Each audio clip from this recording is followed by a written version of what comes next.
I will take all these thoughts and feelings and pain and everything with me as I go along my journey. Tonight, an emotional walk for MMIWG on the Hwy of Tears. The federal government has fallen flat on its face. Plus, the Trudeau government taken to task over the ongoing missing and murdered crisis. When you take off and never come down, not with pain, but with your spiritual and physical body, you're flying.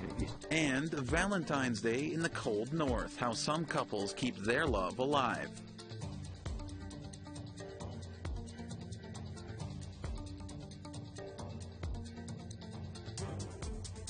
Good evening and welcome to APTN National News. I'm Daryl Stranger.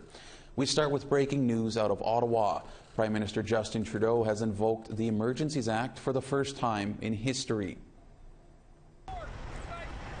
Trucks were on the move in downtown Ottawa Monday, but they didn't get very far.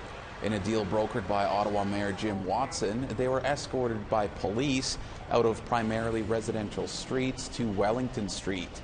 In a news conference, Trudeau explained law enforcement will have more resources to deal with the protests. The police will be given more tools to restore order in places where public assemblies can constitute illegal and dangerous activities, such as blockades and occupations, as seen in Ottawa, the Ambassador Bridge, and elsewhere. These tools include strengthening their ability to impose fines or imprisonment. The government will designate, secure, and protect places and infrastructure that are critical to our economy and people's jobs, including border crossings and airports.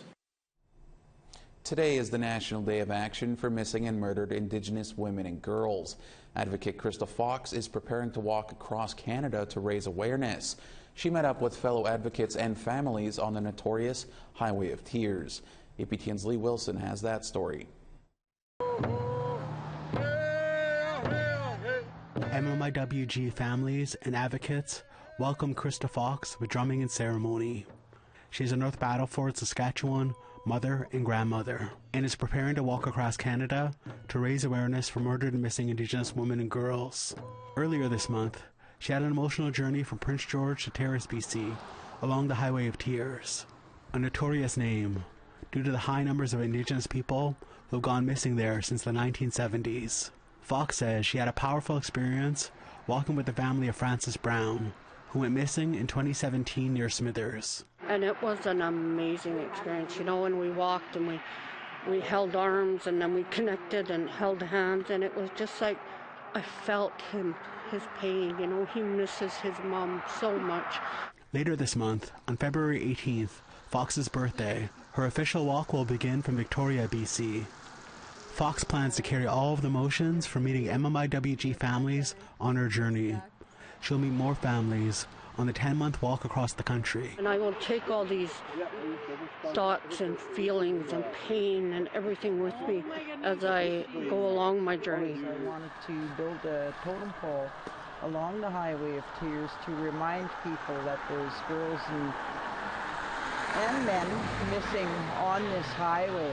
MMIWG advocate Gladys Raddick was in Kitsim-Kalem to meet Fox on the highway. Raddick completed a walk across Canada, raising awareness in 2008. She was also a key person behind raising the memorial pole on Highway 16. Krista Fox hopes that on her journey across Canada, she can meet with policymakers for Indigenous issues and create change together. This is a genocide. This is our missing and murdered Indigenous women, men, children, and this has to stop.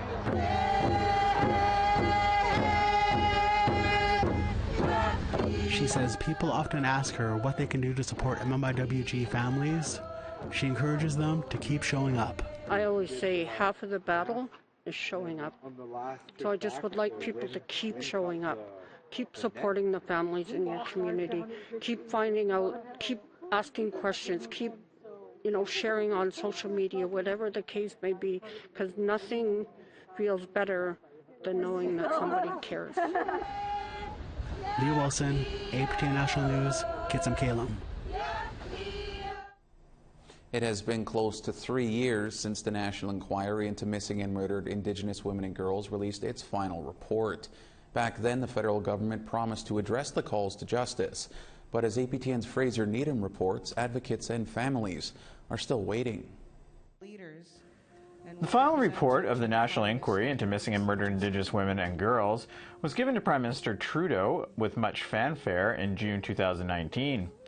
The lengthy report contains 231 calls to justice, but critics say not enough has happened since then, and they lay the blame squarely at the Trudeau government's feet. One of the government's fiercest critics is the inquiry's former chief commissioner. The federal government has fallen flat on its face. We don't have an implementation plan. There hasn't been any sort of cohesive statement on the part of the federal government about what it plans to do. There's no looking forward. If there is an implementation plan, I don't know about it, and they're keeping it quiet.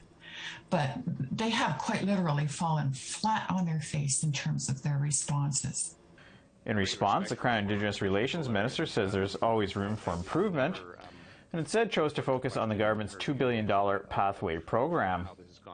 For me, that's a signal that we need to do better and look at what we've done critically. There's no denying that the pathway is very significant. It was co-developed. It's trauma-informed, but it's also one that isn't perfect, and I think we have to be mature enough to acknowledge that. NDP MP Leah Gazan questioned Miller about the National Action Plan during Monday's question period. This government needs to immediately stop political sound bites and instead offer meaningful solution, Mr. Speaker. When will this government implement the calls for justice and stop the genocide? But Miller's answer was short on specifics of if and when an action plan is forthcoming. This is something that we say is whole of government, but implies every minister in our cabinet and frankly everyone in this House to make sure that we're living up to our goals and the calls for justice, which are vast in nature, but first and foremost have to be trauma-informed and focused on those who are still suffering in silence. Monday is also the 31st anniversary of the Women's Memorial March in Vancouver. Fraser Needham, APTN National News, Ottawa.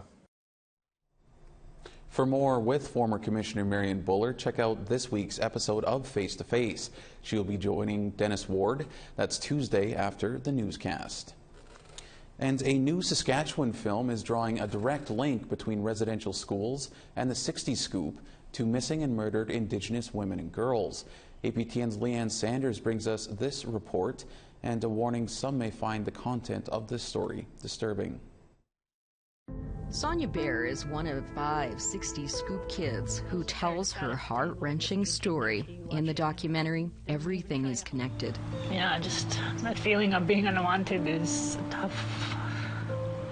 Not knowing who you are, not knowing what to do. Like even growing up, I was ashamed to be a Native because all I saw was drunks, and that's all I was told. I was going to be nothing but a drunk when I grow up. And that one time I remember I was in a tub. I was just scrubbing my skin real hard because I didn't want to be brown anymore. I made my skin bleed how hard I was scratching. Bear's story, and those of the other participants, draws back the curtain on how colonialism, the residential school system, and the 60s scoop directly impacted generations of Indigenous children, and how it's all linked to missing and murdered Indigenous women and girls in Canada. Betty Ann Adam is another 60 Scoop kid and producer of the film. Absolutely, there are difficult stories, both in their childhoods as 60 Scoop kids and also in the terrible experiences of losses in their families. But we also see all of them have gone on to live lives as people who know who they are and are all still on journeys to find out who they are, but are also, we see a lot of connection to culture and spirituality, and of course connections with their families where possible. Everything is Connected was funded by the federal government, First Nations University Canada, SAS Culture, and the Amiskasey's Samaginus Worm Family Foundation. The stories are all different, but they all have one thing in common. Some are very positive, some are very difficult, and it's everything in between in shades of gray. And I think that as 60 Scoop people, this is what we seek to do, is to have our experience registered on the national consciousness, that we're here, that we went through a situation not unlike our ancestors who went through the residential schools. And we stand in solidarity with all of the families of people who have gone missing or murdered. The 60 Scoop Indigenous Society of Saskatchewan is working on a film viewing and panel discussion to examine the documentary in more detail. The film is available online at everythingisconnected.ca. Leanne Sanders, APTN National News, Saskatoon. We want to hear your thoughts on the National Day of Action for Missing and Murdered Indigenous Women and Girls. Here's how to continue the conversation. Send your emails to news@aptn.ca or leave a comment on aptnnews.ca. You can also find us on Facebook, Twitter, Instagram, YouTube, and TikTok. Follow APTN News to join the conversation and see our latest stories. All right, we need to take a short break, but still to come. The Mohawk Nation of Kahnawake has been a major player in the online gaming world for decades. It's very important for us to have own source revenue, to put resources into things that maybe we don't get as much money from the government to do so.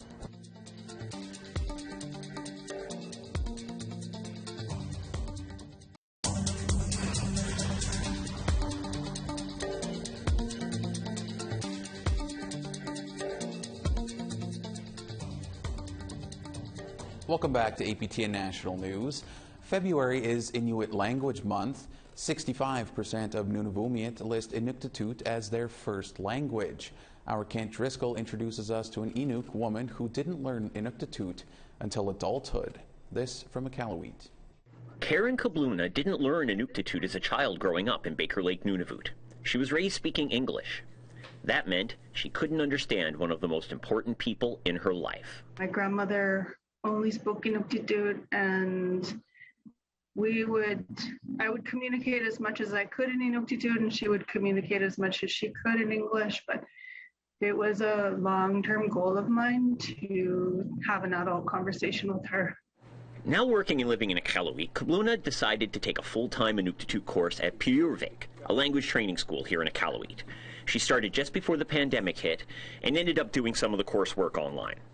Full-time Inuktitut immersion. After a year, she's fluent enough to make work presentations in Inuktitut.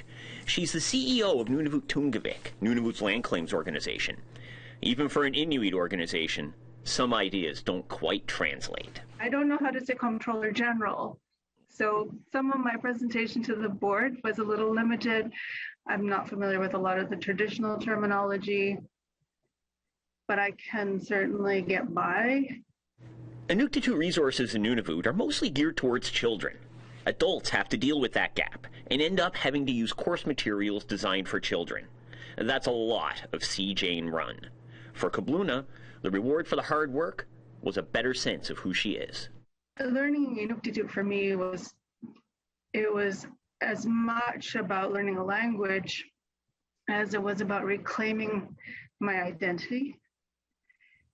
So it was emotionally very intense to present. Speaking to adults in general, it's a lot of joy that I can finally do this. It's a lot of intimidation. It's a lot of sadness that I'm an adult before I could do this. Inuit Language Month continues throughout February, but there's never a bad time to speak Inuktitut in Nunavut. 77% of all Nunavummiut say they can carry on a conversation in Inuktitut. Now Kabluna can too. Kent Driscoll, APTN National News, Iqaluit. The Mohawk Nation of Kahnawake has been a major player in the online gaming world for decades. Now they've caught the eyes of Entain, a UK-based gaming corporation. Entain has acquired a Kahnawake-owned service provider But despite the success, Canadian and provincial governments still don't recognize the legality of Kahnawak's gaming operations. Amelia Fournier has more. Kahnawake may be easy to drive past en route to Montreal, but it's impossible to miss in the online gaming world. It's home of the iGaming company Mohawk Online, owned and operated by the Mohawk Council of Kahnawake. The evolution of where we've been in online gaming has been amazing. How amazing? Entain, a multinational online gaming corporation, acquired Avid, Mohawk Online's business-to-business provider, for 300 million Canadian dollars.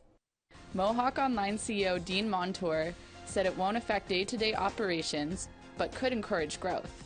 The fact that, we have, I'll say, an unlimited resource, backing from them is very helpful for us in our operations here as a First Nations in Canada. Mohawk Online operates iGaming site Sports Interaction. Grand Chief Kahnawake Skydeer says being an online gaming hub has helped Kahnawake prosper. It's very important for us to have own source revenue, to put resources into things that maybe we don't get as much money from the government to do so.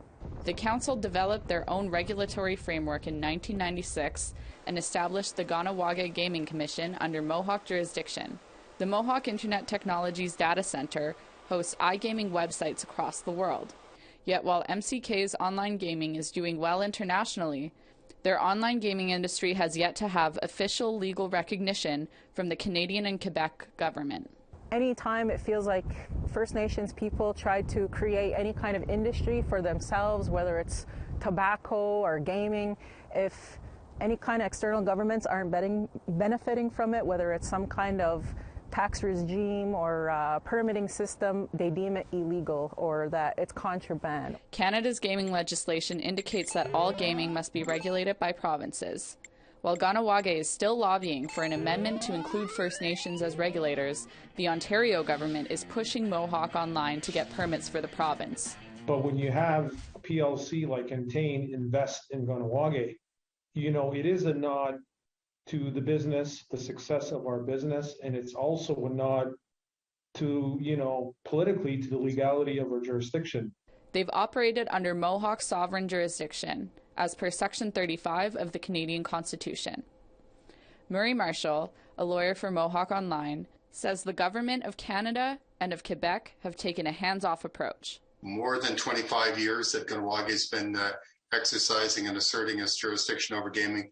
There's never been a legal challenge. They actually have Lottery Quebec terminals all in our territory.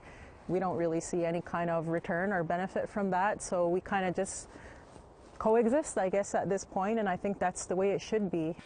Amelia Fournier, APTN National News, Kahnawake Mohawk Territory. All right, we need to step aside for one final break, but still ahead, it's Valentine's Day, which means we'll have a good old-fashioned love story. When I look at it with love in my eyes, not only my physical eyes, also my spiritual eyes.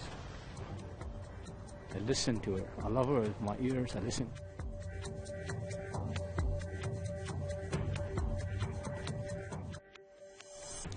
Welcome back. It's time now for our photo of the day.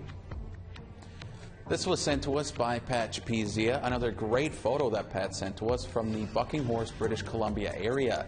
Just a stunning region, and thanks for sharing, Pat. If you want to hear your name and see your pictures shared across Turtle Island, send your photos to share@aptn.ca for the chance to be our next photo of the day. All right, now let's take a look at tomorrow's weather forecast. Beginning in the east, -11 in snow in Charlottetown and -8 in snow in Halifax. -22 in Happy Valley Goose Bay and -18 in Cartwright. -12 in Quebec City and -16 in Val-d'Or. -6 in a mix of sun and cloud in Sarnia and -13 in sun in North Bay. -16 in sun in Big Trout Lake and -14 in Timmins. -26 in Churchill and -19 in snow in Thompson. -12 and snowing in Gimli and snow and -10 in Winnipeg. -10 and sunshine in North Battleford and -10 in Saskatoon. -14 in snow in La Ronge and -25 in snow in Stony Rapids. Over in the west, snow and -22 in Fort Chipewyan and -7 in Grand Prairie. Snowing in Edmonton and -6 and +1 in Calgary. +9 and sunshine in Tofino and +3 in Quesnel. +5 and looks like sleet in Prince Rupert and -4 in Dease Lake. -8 and cloudy in Beaver Creek and -34 in Old Crow. -31 in Norman Wells and -32 in Yellowknife. -33 in Inuvik and -36 in Fort McPherson. -30 and snowing in Baker Lake and -28 in Cambridge Bay. -26 in snow in Resolute and -32 in Iqaluit.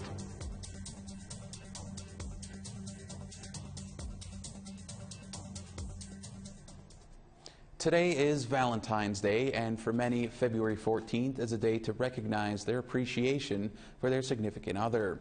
And as our reporter Charlotte Moore-Jacobs learns, it takes teamwork and a whole lot of love to make a partnership last. Every morning I get up, I love you, honey. Dennis Shorty and Jennifer Froling have been sweethearts for 15 years. Even their bling combines their names, signifying their union to one another. And when you take off and never come down, not with plane, but with your spiritual, physical body, you're flying, you're still up there. I'm still there with my honeys. The couple live in Ross River, Yukon, and happily tour the north with their band, Denezagi, singing in the Kaska language. But in the beginning of their relationship, it was a lot of learning. And I was born in GDR in East Germany. It's everything over here. And when I met Dennis, I was so different. The cultures are so different, right? Like we were slashing together, different food, different language, first of all. Shorty says as a residential school survivor, he carried a lot of trauma when he met Froling. When she came over, she didn't know about residential school. But the first residential school meeting was in Whitehorse. We both went to it. Then their eyes kind of opened up. And their secret to a long-lasting relationship, loving wholeheartedly. When I look at her with love in my eyes. Not only my physical eyes, also my spiritual eyes. I listen to her. I love her with my ears. I listen. Not only physical, but spiritual. Roger Fraser and Karen Wright Fraser of Yellowknife are also a traveling duo, teaching traditional art and repairing sewing machines across the NWT in Nunavut. Well, for our 20th anniversary, I brought her to China. And then for our 30th, I went and picked her up. The Quitchin sweethearts say they stick to their values. We always have respect for one another. We may not agree, sometimes, but we always have respect. All jokes aside, they also share healing together. Our sobriety. Oh yeah. Our sobriety. The biggest thing. Well, we broke the cycle of the alcoholism. Then we break the cycle of poverty from going back to school.